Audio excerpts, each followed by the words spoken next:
ৰাজ্যখনত চলি আছে ৰাষ্ট্ৰীয় নৱজাতক সপ্তাহ। আজি শিঙিৰমাৰী প্ৰাথমিক স্বাস্থ্য কেন্দ্ৰত নিমনিয়া সজাগতা সভা অনুষ্ঠিত কৰা হয়। আজিৰ সভাত উপস্থিত আছিল নগাঁও জিলাৰ অতিৰিক্ত স্বাস্থ্য বিষয়া, শিঙিৰমাৰী স্বাস্থ্য কেন্দ্ৰৰ কেন্দ্ৰ বিষয়া আৰু স্বাস্থ্য সেৱাৰ লগত জড়িত থকা কৰ্মচাৰীসকল। লগতে আজিৰ সভাত উপস্থিত আছিল বহু আই মাতৃসকল। শিশু এটি জন্ম হোৱাৰ পাছত কেনেদৰে যত্ন ল'ব লাগে তাৰ বিষয়ে বিতংকৈ আলোচনা কৰা হৈছে এইখন সভাতে। গাঁৱৰ মহিলাসকলে শিশুৰ কিবা বেমাৰ লক্ষণ দেখা দিয়াৰ লগে লগে ওচৰৰ স্বাস্থ্য কেন্দ্ৰলৈ লৈ যাব লাগে। গাঁৱত থকা আশা কৰ্মী, ANM কৰ্মীৰ লগত যোগাযোগ কৰিব লাগে। শিশুসকলৰ মাজত নিমনিয়া হোৱাটো বেছিকৈ পৰিলক্ষিত হয়।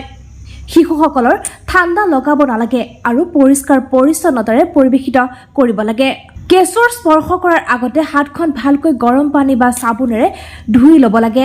কিছুমানে গাঁৱত অন্ধবিশ্বাসৰ কবলত পৰি কবিৰাজৰ ওচৰলৈ যায় আৰু জৰা ফুৰা কৰাই বিপদত। কিছুমানে গাঁৱৰ অন্ধবিশ্বাসৰ কবলত পৰি কবিৰাজৰ ওচৰলৈ যায় আৰু জৰা ফুৰা কৰাই বিপদত পৰে। কেঁচুৱাৰ যত্ন ল'ব লাগে আৰু স্বাস্থ্য সেৱাৰ লগত জড়িত থকা সকলোৰ লগত যোগাযোগ ৰাখিব লাগে। বিনামূলীয়া টীকাকৰণ সময়মতে কৰাব লাগে। এইখন সজাগতা সভাত আজি এনেদৰে উল্লেখ কৰিছে।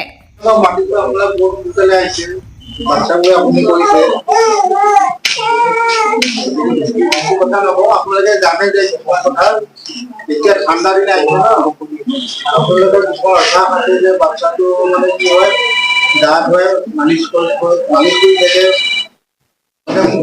মুক্ত অৱস্থাত ৰাখিব আৰু ৰাতিপুৱা মানে কান্দিলেই বাচ্চালৈ লৈ যায়, সন্ধিয়াও বাহিৰত চুৱাই ফুৰাই।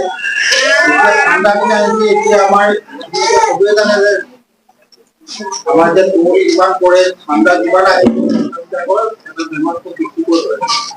এইটো শ্বাস প্ৰশ্বাসজনিত ৰোগ হয়, নিমনিয়া বুলি কয়। আজিকালি দেখিছে ডাঙৰ মানুহবিলাকৰ হ'লে যে